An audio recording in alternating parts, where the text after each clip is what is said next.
Bismillahirrahmanirrahim. Alhamdulillahi rabbil alamin.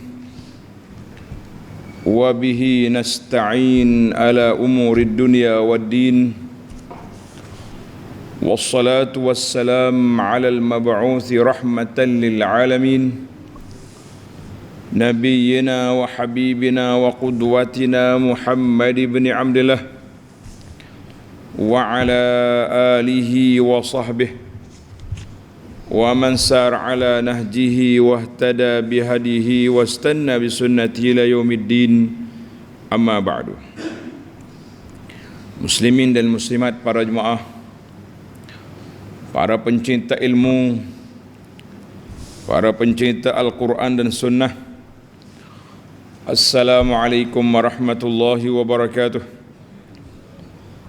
Alhamdulillah, syukur kita pada Allah Azza wa Jalla pada pagi yang ceria ini, 4 Jumadil Akhirah 45, 17 hari bulan 12 23, kita dapat meneruskan pengajian kita dalam tafsir surah Al-Baqarah. Surah Al-Baqarah, surah yang kedua, masih lagi dalam juzuk yang kedua. Ayat yang kita akan baca ayat 240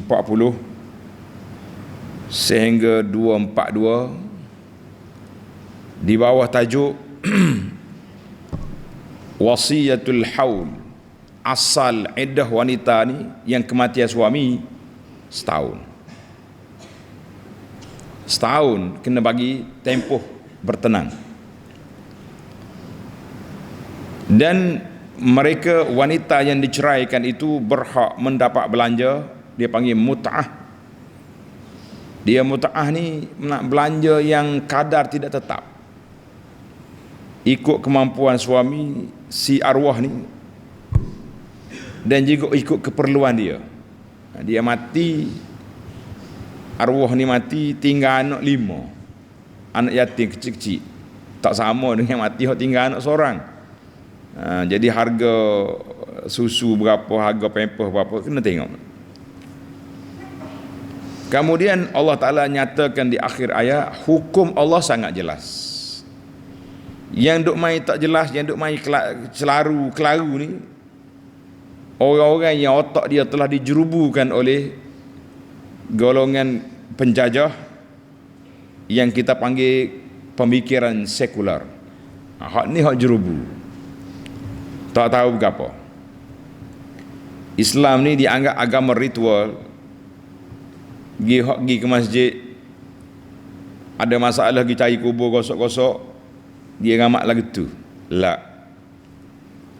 Ini perbincangan kita pada hari ini, insya-Allah. Bagi pelajar yang ada tafsir pimpinan Ar-Rahman edisi Jawi muka surat 76, mari kita baca ayat, kemudian kita pergi kepada tafsir, terjemahan dan huraiannya biiznillahi azza wa jalla. A'udzu billahi minasy syaithanir rajim. وَالَّذِينَ يُتَوَفَّوْنَ مِنكُمْ وَيَذَرُونَ أَزْوَاجًا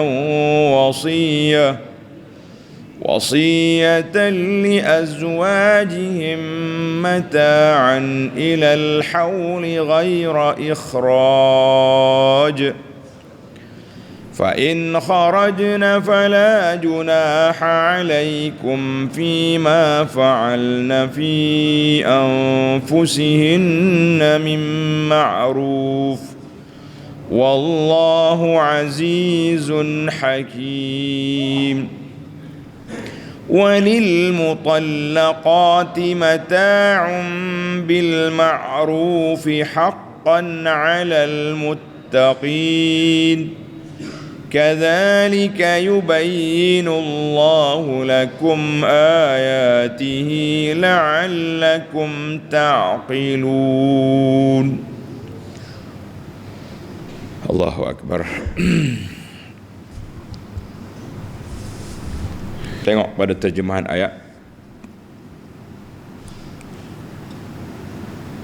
Walladzina yutawaffawna minkum wa yadharuna azwaja wasiyatan li azwajihim mata'an ila al-hawli ghaira ikhraj.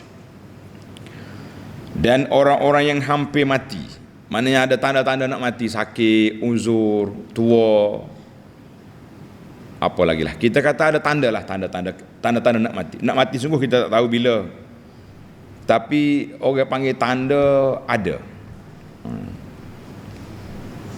Orang-orang yang hampir mati, ada tanda-tanda nak mati dah dia tu di antara kamu, serta dia meninggalkan isteri-isteri tak kira seorang ke 4 orang,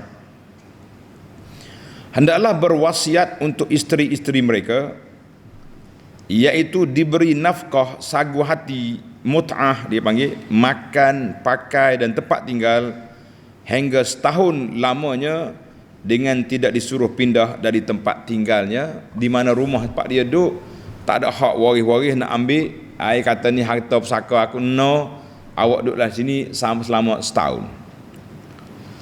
Ni apa cerita pula setahun? Semalam 4 bulan 10 hari. Sabar, kita tengok penjelasan ayat.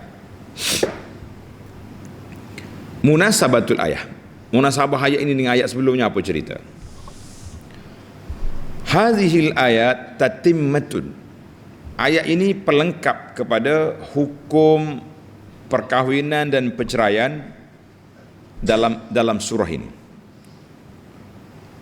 Celah dia semalam yang kita kata di antara susunan ajaib ayat, iaitulah tawassatat bainaha ayatul amri bil muhafazati ala salah, ayat yang memberi arahan supaya jaga solat. Jaga solat. Li'annaha imaduddin, karena solat ini tiang agama. Dan punca kerusakan, keretakan, keruntuhan rumah tangga juga berpunca daripada tidak solat dengan betul, ataupun jenis orang cincai dengan solat, tak solat, tak semaya. Kalau orang betul-betul solat, nascaya dia akan laksanakan undang-undang Allah ke atas diri dia. Dia tak akan zalim orang, tak akan khianat orang, tak akan buat nanya ke perempuan. Sebagaimana Allah Ta'ala sebut dalam Quran, wasta'inu bis sabri was salah, minta tolong dengan Allah Ta'ala lah untuk menyelesaikan masalah kamu ini dengan sabar dan dengan salat. Surah Al-Baqarah ayat 45. Kemudian itu di antara orang panggil hikmat ataupun munasabah al-ayah. Munasabah ayat ni duduk di situ. Ada sikit celahan daripada sebahagian ulama tafsir. Dia kata uslub Quran, bila dia ayat tu panjang tentang satu hukum, dia akan pause, akan break tengah jalan untuk orang panggil lari tajuk sikit, tapi ada kaitan. Macam dalam ayat ini panjang dah kita bincang tentang perceraian, tentang tolak, berapa jenis kategori, maka dia break sekejap buat mari jaga solat. Dan kaitan dia dengan solat sangat besar, iaitulah kalau tak solat, itulah puncanya perbalahan. Kalau tak solat, itulah punca perbalahan. Semalam mana dah sebut dalam ayat puasa, dia break dengan apa? Dengan doa. Sebab kaitan doa dengan puasa mantap, lekat atau dekat. Jadi para jemaah sekalian, kita kena tengok kepada isi kandungan yang begitu cantik, susunan yang begitu indah. Al-Quran terbukti jelas, tak ada siapa boleh pertikai lagi. Min nazala min indillah, dia turun dari sisi Allah Azza wa Jalla. Baik, kita akan pergi kepada huraian para ulama. Apa cerita ni sebenarnya? Akan timbul soalan kan? Akan timbul sebenarnya. Tengok ayat, walladzina yutawaffawna minkum. Orang-orang yang nak mati di kalangan kamu, dia kena apa? Dia kena berwasiat. Buat wasiat bahawa isteri ni duduk di rumah ni setahun, jangan siapa usik dia, dengan nafkahnya, dengan belanjanya, dengan dengan persiapannya. Tak ada siapa yang boleh keluarkan dia dari rumah ini. Baik. Jumhurul mufassirin, tanda ni pelajar, majoriti ulama tafsir kata ayat ini mansukhatun hukman. Bacaan ada tapi hukumnya telah dibatalkan. Batal dengan mana? Dengan ayat yang kita baca semalam, wallazina yutawaffawna minkum, ayat 2, 3, 4, yatarabbasna bi anfusihinna arba'ata ashhurin wa ashra. Tengok ayat 2, 3, 4, Allah dah jatuh mari hukum baru bahawa orang yang mati suami hanya berkabung 4 bulan 10 hari, bukan lagi setahun. Satu, dari sudut tempoh. Yang kedua, dari sudut nafkah. Tengok dalam ayat ni kata mata'an, mu kena bagi nafkah, bagi mut'ah. Ayat ini juga telah dibatalkan dengan ayat al-mawaris. Wanita yang kematian suami, dia sudah dapat pusaka daripada arwah. Jadi bila dah ada pusaka, tak ada lagi lah mut'ah, sebab duit dia sudah dapat. Tak kira lah 1/8 ke 1/4, yang pentingnya dia ada bahagian. Allahu Akbar. Jadi ayat ini sudah menjadi ayat apa? Ayat yang dibaca tapi dari sudut amalan sudah terbatal dengan ayat 2, 3, 4. Dari sudut mut'ah, tanda ni pelajar, dibatalkan dengan ayatul mawaris, iaitulah surah An-Nisa ayat 12. Surah An-Nisa ayat 12, walahunnar rubu'u mimma taraktum illam yakul lakum walad. Mereka, isteri-isteri kamu dapat 1/4 daripada harta. Suami dia mati tinggal 4 juta, dia dapat 1 juta. Bila? Kalau suami tak ada anak. Tak kira anak dengan bini mana. Yang pentingnya si mati ni mandul ataupun tak ada anak, maka isteri dapat 1/4. Fa in kana lakum waladun falahunna thumun. Kalau kamu ada anak, maka isteri dapat 1/8, yang lain bagi ke anak-anak. Fabayyana Allahu mirasal mar'ah, maka Allah Ta'ala dah nyatakan pusaka wanita yang ditinggalkan suami itu sudah ada bahagian. Jadi tidak perlu lagi kepada wasiat. Dan mungkin ada suami mati orang panggil mati auto, tak sempat nak wasiat. Jangan bimbang, Allah dah tetapkan kadar. Mu jangan takut, mu tak usah duduk koyak, tak usah dia kata sudahlah, suami kita mati tak ada wasiat, siapa nak bagi nafkah? Allah dah tetapkan kadar nafkah untuk kamu, jangan takut. Nah, ini dia panggil hak anak, hak isteri, hak keluarga, Allah Ta'ala sudah tetapkan dalam Quran. Kerana itulah para ulama telah mengatakan bahawa, tulis ni kata-kata ulama, dalam bab harta benda Allah tak wakilkan untuk bagi pusaka ini kepada malaikat. Allah tak wakilkan bagi pusaka ni kepada Nabi. Allah sendiri yang bagi pusaka. Yastaftunaka qulillahu yuftikum. Orang mari tanya tentang pusaka, jawab Allah, jawab sendiri. Tiba-tiba mari zaman kita hari ni duk main keluk-kelik, kona sana kona sini, nak buat lari pusaka di atas nama wasiat, di atas nama hebah, di atas nama itu nama ni. Kita kata hati-hati tuan-tuan, ingat baik-baik, pusaka telah ditetapkan oleh Allah Azza wa Jalla. Jadi berhati-hatilah kita, jangan rempuh masuk dalam kawasan yang pensyariatannya telah ditetapkan oleh Allah Azza wa Jalla. Jadi itulah yang kita beri peringatan kepada para jemaah. Baik, hadis. Tadi dari sudut ulama tafsir belaga ayat. Dari sudut hadis pula macam mana? An Abdullah bin Zubair radhiyallahu anhu maqala. Abdullah bin Zubair dia tanya Sayyidina Uthman. Tanya Sayyidina Uthman. Sayyidina Uthman ni waktu dia final pengumpulan terakhir Quran pada zaman Sayyidina Uthman. Kerana tu nama dia Rasam Uthmani. dan sebagainya. Maknanya Quran itu zaman Sayyidina Utsman. Aku tanya Utsman radhiyallahu anhum, walladzina yutawaffawna minkum wa yadharuna azwaja, orang yang mati tinggal isteri kena wasiat. Ayat ini bukankah telah dinasahkan, telah dibatalkan hukumnya dengan ayat lain, dengan ayat 2, 3, 4 tadi. Falima taktubuha, kenapa awak kekal tulisan dia di sini ayat 240 ni, kenapa? Sedap, menarik soalan. Au tada'uha, kenapa tak biarkan? Kosonglah, moga kalau baca pun undang-undang sudah tidak ada. Jawab Utsman, qala iya ibn akhi, wahai anak saudaraku, anak Zubair,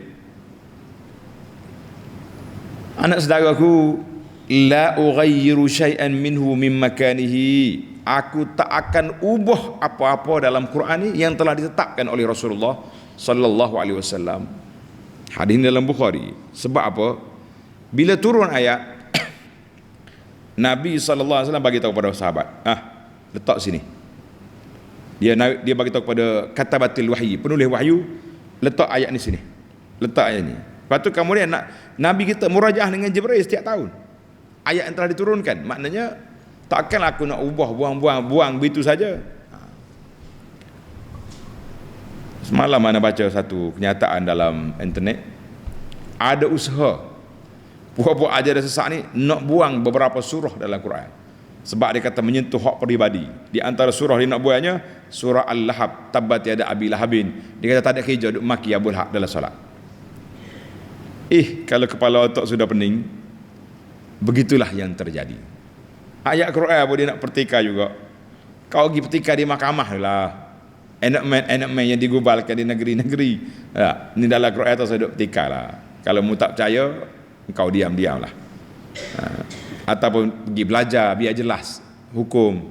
Duk main lagu ni nyanyi orang panggil pertikai ayat Quran. Ni ada anak orang Islam mempertikaikan undang-undang syariat sebab dia kata tak adil. Allahul musta'an. Kita kata Allah Ta'ala lah celek balik mata budak-budak yang mempertikaikan ayat-ayat Quran. Baiklah, Utsman kata aku tak akan ubah apa yang aku terima daripada mutawatir daripada Nabi sallallahu alaihi wasallam. Baca. Patut dalam Quran ada ayat mansukh at-tilawah, tapi hukum dia ada. Undang-undangnya ada. Macam ayat rejam, tapi bacaan tak ada. Ayat ini ada tilawah tapi hukum tidak ada. Itu dia panggil ilmu nasikh wal mansukh yang ada dalam Quran yang kita kena belajar para pelajar sekalian. Kalau kita tak belajar, tak mengaji, kita duduk mengapu kecek, tak tahu apa. Ini masalah kita.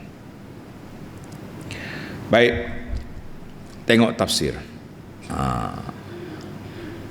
Innal azwaj, suami yang mati tinggal isteri, maka mereka sebelum mati kena buat wasiat, buat perjanjian pada waris-waris.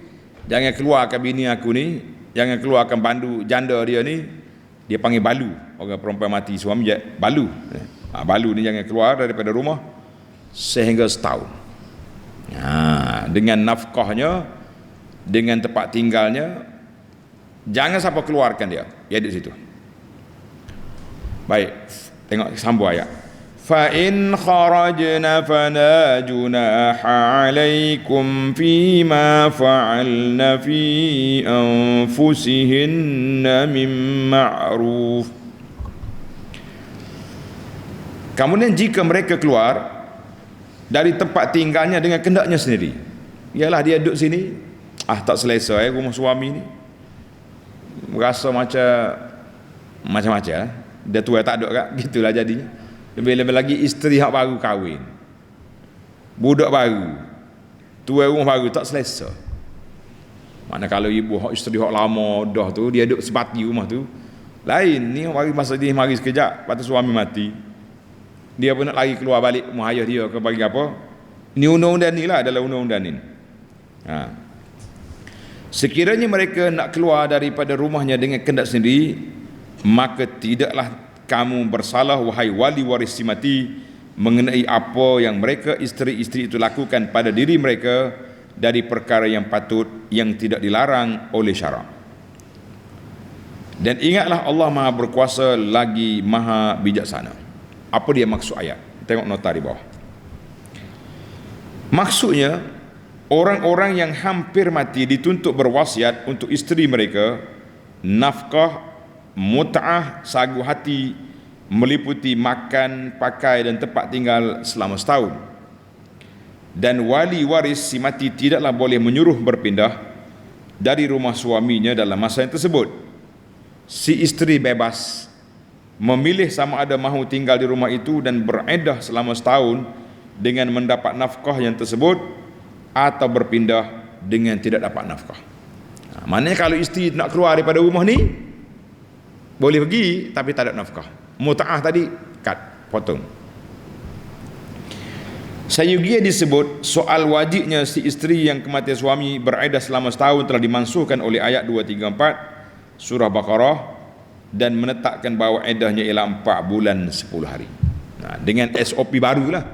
SOP baru 4 bulan 10 hari dengan harta pusaka dia dapat, dan dia mesti berihdad, iaitu tidak boleh berhias, tidak boleh berjanguk, tidak boleh orang panggil keluar bebas daripada rumah suami dia, walaupun tuannya sudah tidak ada.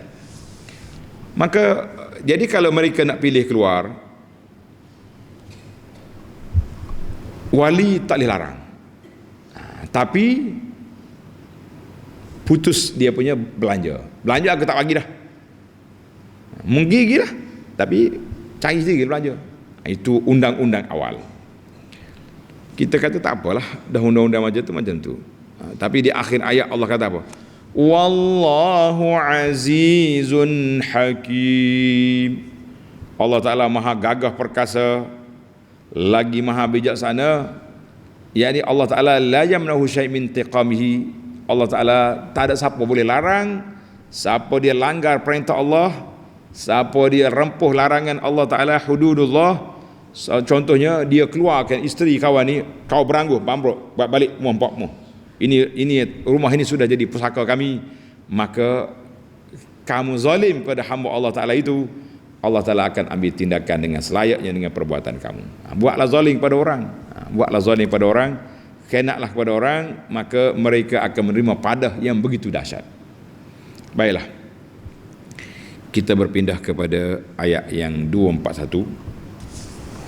وَلِلْمُطَلَّقَاتِ مَتَاعٌ بِالْمَعْرُوفِ حَقًّا عَلَى الْمُتَّقِينَ. Dan isteri-isteri yang diceraikan berhak mendapat mut'ah, pemberian sagu hati dengan cara yang patut, sebagai satu tanggungjawab yang wajib ke atas orang-orang yang bertakwa. Apa pula maksud ayat ni? Munasabatul ayat 5 qablaha. Ayat yang lepas Allah Ta'ala sebut tentang mata, belanja isteri yang kematian suami, setelah menyebut tentang belanja isteri yang diceraikan. Ta'kidan lil hukmi bit takrir. Ulama tafsir kata kalau Allah ulang tu makna takkid, nak menguatkan undang-undang yang pertama. Wa ta'miman bi ba'da takhsisihi ba'd afradi, dan nak umumkan hukum ni kepada, awalnya mungkin dia taksis khusus pada orang ni, tapi sekarang umum, semua isteri yang diceraikan kena ada mut'ah. Itu maksud dia. Maka datanglah tafsir ayat ini, ay yajibu 'alal azwaj, wajib ke atas suami-suami mesti memberi kepada isteri yang diceraikannya mut'ah. Saguati meliputi makan minum, saguati ini meliputi makan minum, pakaian dan tempat tinggal bil ma'ruf. Tengok berapa kali dah nak ulang. Dalam bab nafkah Allah kata bil ma'ruf, mengikut kesesuaian, mengikut yang diperlukan, bukan membebankan, bukan membazir dan bukan terlalu bakhil. Bagi biar cukup. Jangan sampai wanita kematian suami ini panggil terhegeh-hegeh, hidup tunggu, duduk tadah, orang panggil tadah tempurung tepi jalan, tak minta derma, la bagi makan biar cukup. Itu dia panggil.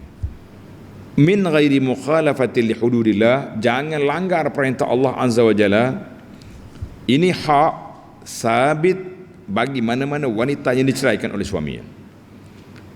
Maknanya kalau orang itu bertakwa, orang itu bertakwa takut kepada Allah Ta'ala, mereka tak akan langgar SOP perceraian. Dah bercerailah, belanja mut'ah diberi, dan apa saja kalau dia ada anak menyusu, kita balik kepada akta susuan semalam, kena bagi pula belanja nafkah ibu menyusu anak.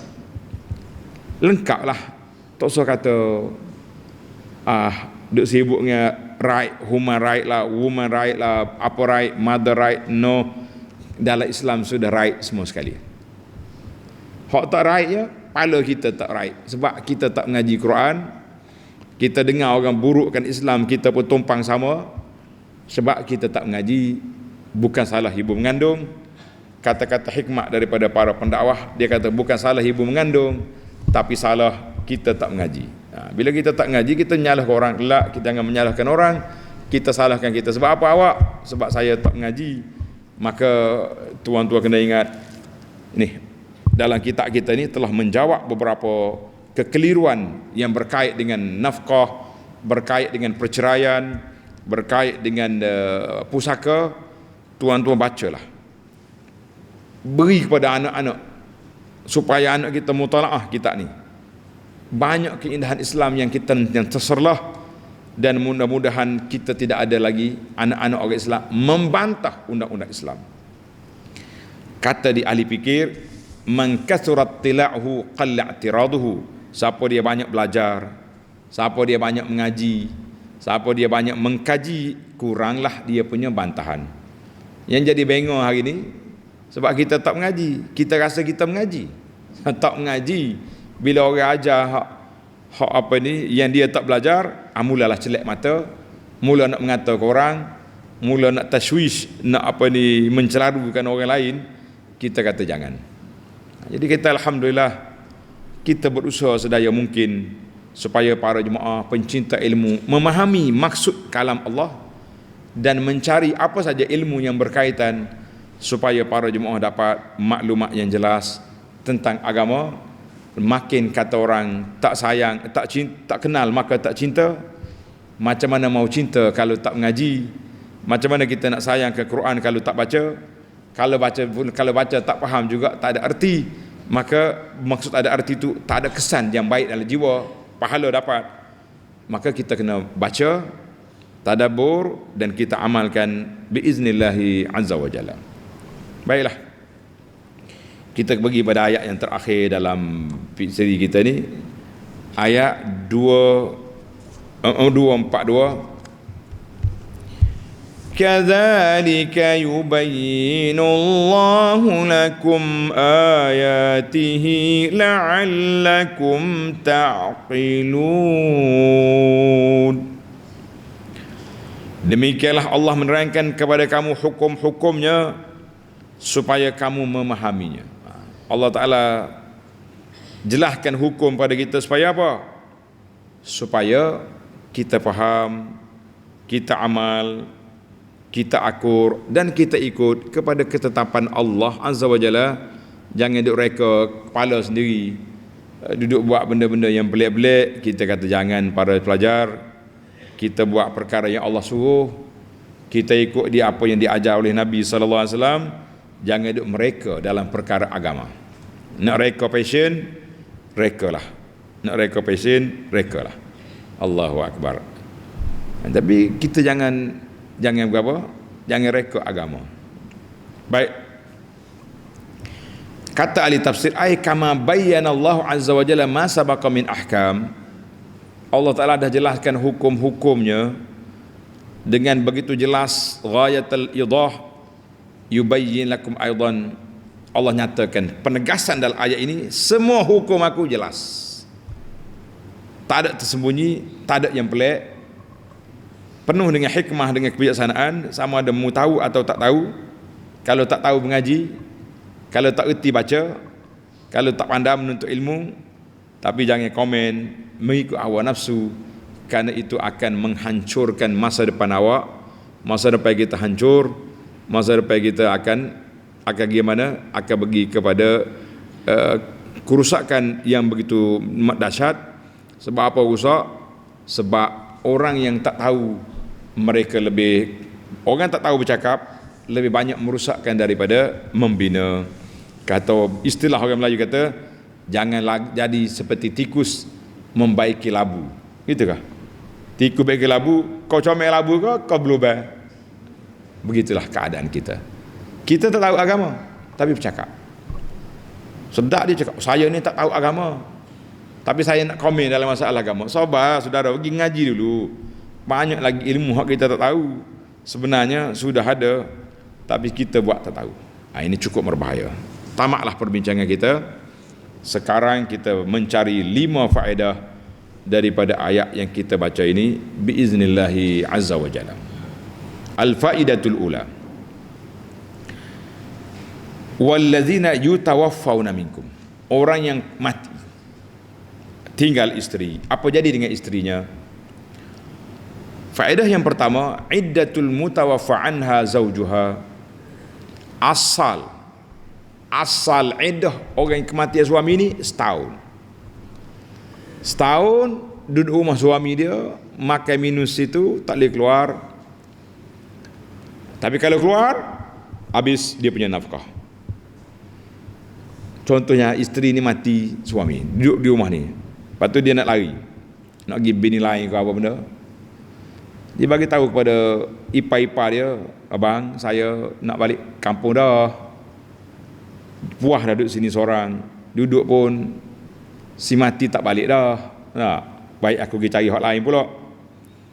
Maka keluarga si mati tak dihalang, nak balik tak apalah, simpan barang-barang kami tolong hantarlah, nak balik rumah ayah dia kak. Tapi tak ada nafkah. Mikir juga dah, hai duduk sini makan free, cuma duduk termenung seorang ya, suami tak ada, balik kampung duduk adik-adik tapi tak ada duit, tak ada. Pilih nak mana awal. Summa, kemudian Allah batalkan undang-undang setahun dengan undang-undang 4 bulan 10 hari, dan dibatalkan mut'ah dengan diberinya pusaka 1/4 atau 1/8 dalam surah An-Nisa. Alhamdulillah. Tuan-tuan tak usah fikir lagi, dah ayat ni buat gapo ngaji ustaz, ayat batal. Kita nak suruh tahu kronologi, dulu berat sekarang ringan. Hok 4 bulan 10 hari ni pun kita tengok sebahagian wanita ni orang panggil geliat. Nanyuh macam undang-undang ustaz, tak boleh kalau kita keluar.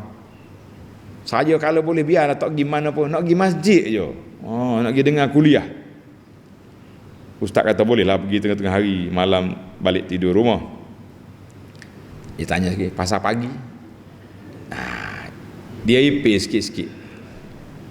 Oh, kebetulan pula musim sekarang ni musim anak cucu kahwin.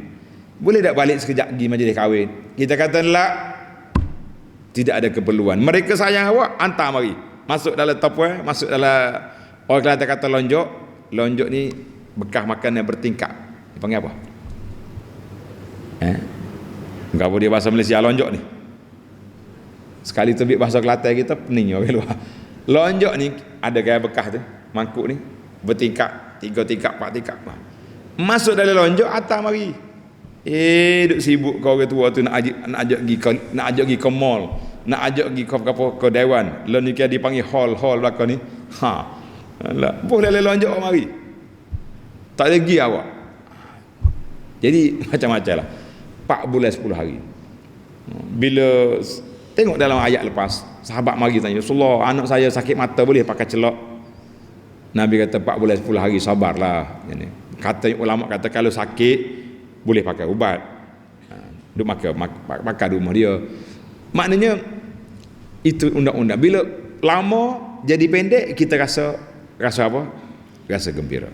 Sebab ringan. Baiklah. Ada pandangan yang kedua. Pandangan yang kedua daripada Mujahid. Dia kata ayat ini tak mansuh. Tidak mansuh. Ayat ni kekal dengan 4 bulan 10 hari. Tapi lepas 4 bulan 10 hari, kalau kamu nak lagi ambil mut'ah, ambil belanja, mu kena duduk di rumah ni 7 bulan lagi. Sanggup berkabung di sini, kami belanja. Balik, tak. Tapi majoriti ulama kata ayat ni sudah dibatalkan. Kita sebut supaya ada maklumat pada pelajar. Baik, isu yang kedua, mata'an ilal haul. Mata' dia panggil mut'atul mutallaqah. Boleh. Isu yang kedua, isu belanja wanita yang diceraikan. Jadi para ulama berbeza pandangan di sini. Berbeza pandangan. Dia kata ayat ini tidak batal. Wal mut'ah likulli mutallaqah. Semua orang-orang yang diceraikan kena ada belanja. Kalau tidak nak gimana? Belanja kena. Sebagaimana disebut oleh Abu Thawr, Az-Zuhri dan pendapat Imam Syafi'i dalam pendapat yang sahihnya mengatakan ayat ini kekal, lakin hustasnal mutallaqah, yang tak ada belanjanya wanita yang dicerai sebelum sebelum disentuh, qabla al-masis, qabla ad-dukhul, sebelum berlaku persetubuhan, maka hak tu beza. Jadi sebab dia dah ada separuh daripada belanja dan dia pun tidak disentuh oleh suami, maka dia tidak ada hak. Maka ayat ini para jemaah sekalian, kita penting sangat dalam masalah perbelanjaan orang-orang yang kematian suami. Dia ada pusaka, kita kata bala. Tuan-tuan kena ingat, nak bagi pusaka bukan masa yang pendek. Sekarang ni dia dalam iddah, nak keluar pergi ke mahkamah menuntut pusaka pun sukar. Jadi sebelum daripada bagi pusaka, kita ada 4 perkara. Tulis dalam harta peninggalan si mati ada 4 perkara. Yang pertama dipanggil mu'natut tajhiz, belanja pengembumian waktu daripada harta dia. 1. Yang kedua, tunaikan hutang. Kalau dia buta dengan orang, pergi bayar hutang orang dulu. Jangan buat kenduri dulu. Setengah orang ni, tak kenduri tak boleh ustaz. Kenduri ni menu dia ikut hari. Sampai 40 hari. Baru dia panggil rombok dapur. Tak. Hutang bertepek, engkau ambil harta si mati buat kenduri, tak. Itu kita makan hak orang. Jangan suka-suka. Ini bukan budaya, ini agama. Yang ketiga, tunaikan wasiat si mati. Wasiat dia tak lebih daripada 1/3 harta dia. Dia nak bagi ke pondok, nak bagi ke tahfiz, nak bagi rumah-rumah orang susah, rumah anak yatim, rumah apa sajalah, charity, kita tunaikan. Habis semua relax, bayar semua dah, barulah bagi pusaka. Ini lama dia kata. Pasal itulah dia kata orang yang diceraikan, hak cerai mati boleh pusaka tu, hak cerai tak mati tak ada pusaka. Jadi muta'ah lah yang diberi selama tempoh yang dia ada itu. Wallahu alam. Maka kita kena berhati-hatilah dengan harta-harta peninggalan si mati, supaya jangan mudah-mudah meta ke dia ni dah jadi janda kat pakai berambut kelik, tak tahu makan minum ke apa. Sedangkan wanita tu ada anak pula, anak awak dia menyusukan, dia tolong ngasuh, tolong jaga, tapi belanja tak bagi. Inilah dipanggil suami yang zalim. Wak nanya kepada bekas isteri, wak nanya kepada anak sendiri. Jadi hati-hatilah tuan-tuan dalam masalah perbelanjaan kepada wanita-wanita yang diceraikan. Saya tak detailkan di sini, detailnya dalam kitab fiqh. Ini kita panggil asas. Dia panggil asas perbincangan. Cuma para ulama ni dia tak tinggal satu pun. Dia kata mut'ah di sini wajib ke sunat? Majoriti ulama kata mustahab indal jumhur, wajibun indal Syafi'iyah.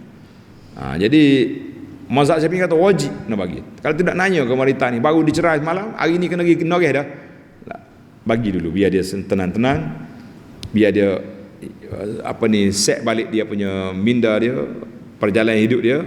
Lepas pada tu dia akan carilah apa-apa yang sesuai dengan hidup dia yang dia mampu buat, kata orang, biiznillahi azza wa jalla, dengan izin Allah azza wa jalla. Baik, kita pergi kepada yang ketiga. Allah Ta'ala sebut di sini,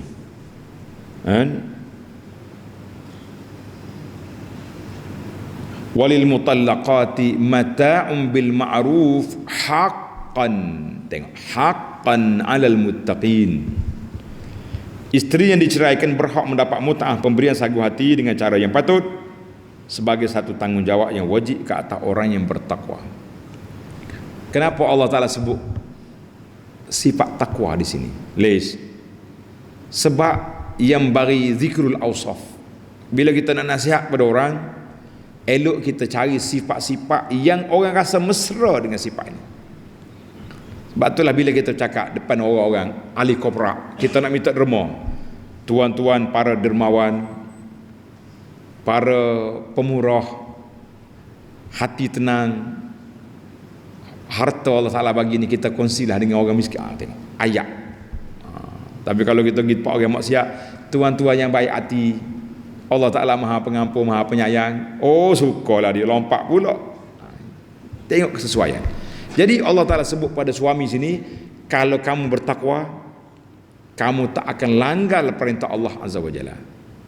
Bekat isteri kamu, membalas setara mana dengan dia pun, kamu pernah berseronok dengan dia, kamu pernah suka-suka dengan dia. Mungkin setahun, mungkin 10 tahun, mungkin 20 tahun, mungkin 30 tahun. Cuma hari ni ya kita balas, nak buat lagu mana?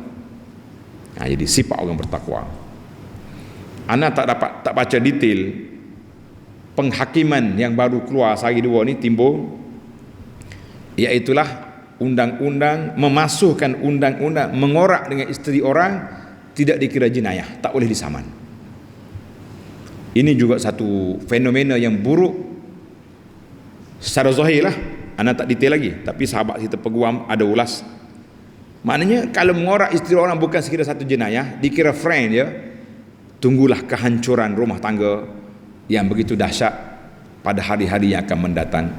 Nas'alullah as-salamata wal afiyah. Kita minta Allah selamatkan kita, keluarga kita daripada keburukan yang ada di kalangan otak orang-orang sekular ini. Bahaya. Jadi mengorak isteri orang tak apa. Anda duk tengok beberapa kes yang lalu depan mata saya lah. Saya tak korek rahsia orang, bukan kerja kita mengorek rahsia, tapi depan mata kita tengok sudah berapa orang yang kita kenal bercerai dengan isteri dia, gini kah dengan bini orang. Tak kira dia kerja pejabat sekali, guru sekali ke apa sekali, kani dia pejabat sekali. Satu fenomena syaitan lo ni, fenomena baru syaitan ni, nak gila kepada bini orang, akhirnya kawan tu bercerai, nikah dengan dia, bini hak dia ada pun terpelanting bercerai juga. Sudah berlaku. Kita kata ini cukup dahsyat. Sebab itulah dalam masa perceraian ini Allah Ta'ala sebut haqqan 'alal muttaqin. Orang yang bertakwa, mereka tak akan buat, mereka tak akan langgar SOP, tak akan langgar perkara yang dilarang oleh Allah Azza wa Jalla. Ingat, hati-hati, jangan mudah kita duduk main benda-benda macam ni, cukup berbahaya. Baiklah, yang keempat, Allah kata dalam ayat ini, tengok ayat 240, fala junaha alaikum fima fa'alna fi. Tidak ada kesalahan kepada kamu, hei wali-wali, kalaulah isteri itu nak keluar daripada rumah dengan kehendak dia sendiri. Maknanya kalau sudah tamat tempoh, dia nak balik, dia nak pergi, maka tak salah. Di sini kata di para ulama Islam, annal mas'ulina 'anin nisa' humur rijal. Orang yang bertanggungjawab terhadap wanita iaitulah laki-laki. Wanita tak boleh buat keputusan sendiri, kena ada peranan wali. Sebab apa? Dalam bab perkahwinan ini Allah letakkan wali. Tuan-tuan baca dalam kitab Mahasin Islam, kenapa wali diperlukan dalam bab perkahwinan. Kenapa? Minta maaf lah, muslimat kita jangan marah. Tak, jangan pula lari besok tak mari dah ustaz kata kita. Sebab wanita ni mudah tergoda, mudah terkoyak dia punya perasaan. Sekali mari orang hantar bunga mari, bawa kek cukup mari, Allahu Akbar, aku duduk dengan suami aku, contohnya, atau duduk dengan orang ni lama dah, tak pernah lagi hantar kek, syaitan masuk. Dia mudah tergoda. Sedangkan yang bagi hadiah kepada dia tu, orang nak goda dia, sama ada kawan tu pengen dadah, sama ada kawan tu nak teka lagi bini yang keempat contohnya, macam-macam dia istilah, mudah tergoda. Jadi oleh kerana itu wali diperlukan untuk jaga wanita. Wali ni boleh berfikir dengan baik, jangan ni siapa ni, kau nak bini nak belaki dengan siapa ni, dia ni bahaya ni. Jadi wali ada perimbangan, check and balance kata orang. Itu sebab wali diperlukan. Ya, dalam masalah wanita dia tak boleh nikah dia sendiri, dia kena ada wali, kena ada orang yang menguruskan dia.